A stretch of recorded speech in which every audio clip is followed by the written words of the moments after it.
अरे भाई जी नमस्कार। नमस्कार भाई, क्या हाल है तेरे? अरे भाई जी क्या बताऊं, बीवी ने बवंडर मचा रखा यार। अबे बीबी का दूसरा नाम बवंडर ही तो है। वो तो कांग्रेस सरकार ने किताब में छपने नहीं दिया, नहीं तो तूने जरूर पढ़ना था। अरे मजाक मत कर यार भाई जी। अबे तो शुरुआत किसने करी? एक कुंवारे बुजुर्ग के सामने तो अपनी बीबी का नाटक रोएगा तो जवाब तो ऐसे मिलेगा ना तुझे। अच्छा चल, मजाक मत से छोड़, तो अपनी प्रॉब्लम बता हिंदी में। अरे भाई जी बीवी को खाना बनाने के लिए बोलूं तो वो कहती है कि मैं तुम्हारी नौकरानी थोड़ी हूँ जो रोज तुम्हारे लिए खाना बनाऊं। कभी तुम भी तो बना सकते हो मेरे लिए खाना, कभी तुम भी तो कर सकते हो मेरी सेवा। अरे बोला, इसमें क्या गलत है? थक जाती होगी बेचारी, कभी कभार तू बना दिया कर। अरे भाई जी बनाने की कोई दिक्कत थोड़ी है। तो किस चीज की दिक्कत है?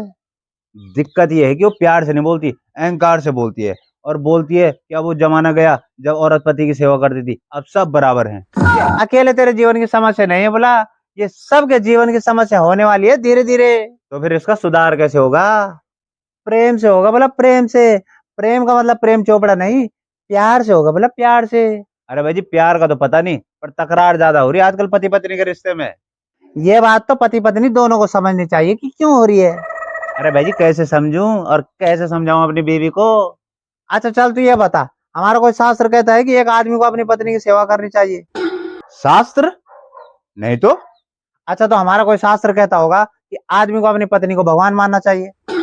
ये भी नहीं कहता कोई शास्त्र। लेकिन हमारा शास्त्र कहता है कि एक औरत को अपने पति की सेवा करनी चाहिए। हाँ जी ये तो कई बार सुना है। हमारा शास्त्र कहता है कि औरत को अपने पति को ही भगवान मानना चाहिए, और ऐसा मानने वाली औरत की वजह से पति और पत्नी दोनों का भाग्योदय होता है। हाँ भाई जी ये भी सुना है। फिर तो तूने ये भी सुना होगा कि एक आदमी को अपनी पत्नी के अलावा किसी और के बारे में नहीं सोचना चाहिए। ऐसा करने से आदमी के पापों का नाश होता है। हाँ भाई जी ये भी सुना है। अब तो सोच रहा होगा कि शास्त्र में पति पत्नी के लिए अलग अलग क्यों बोला। हाँ ये तो मैं सोच ही रहा हूँ कि दोनों के लिए बराबर क्यों नहीं बोला। अबे जहाँ बराबरी हो जाए वहाँ प्रेम नहीं होता, और पति पत्नी का ये एक ऐसा रिश्ता है जो प्रेम का सबसे बड़ा प्रतीक है। इसीलिए पति पत्नी के रिश्ते को प्रेम वचनों के साथ एक दूसरे के संग जोड़ा जाता है। ये बात तो सही है। और प्रेम दो ऐसे लोगों के बीच होता है बुला, जिनमें से एक थोड़ा कम, दूसरा थोड़ा ज्यादा हो। और अगर दोनों में बराबरी हो जाए ना, तो उन दोनों के बीच प्रेम कम, प्रतियोगिता ज्यादा होती है।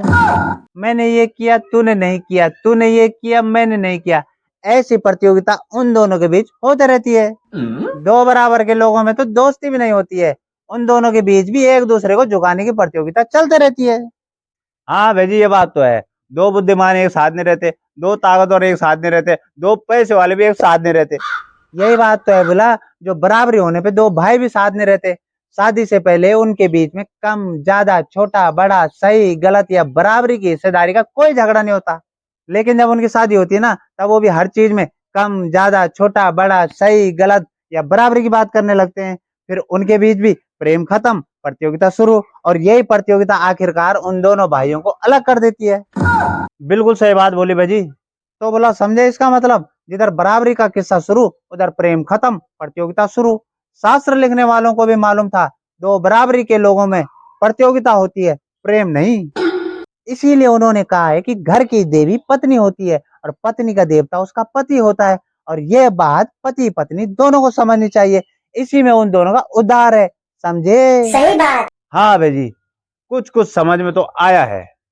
हेलो भाई बहनों, हमें पता है कि आप लोगों को हमारी वीडियो बिल्कुल भी पसंद नहीं आती, क्योंकि अगर आती तो आप लोग हमारी वीडियो लाइक करते, कमेंट करते, शेयर करते, और जिन लोगों ने हमारा चैनल सब्सक्राइब नहीं किया वो हमारा चैनल सब्सक्राइब करते। खैर कोई बात नहीं, हम किसी से नहीं डरते।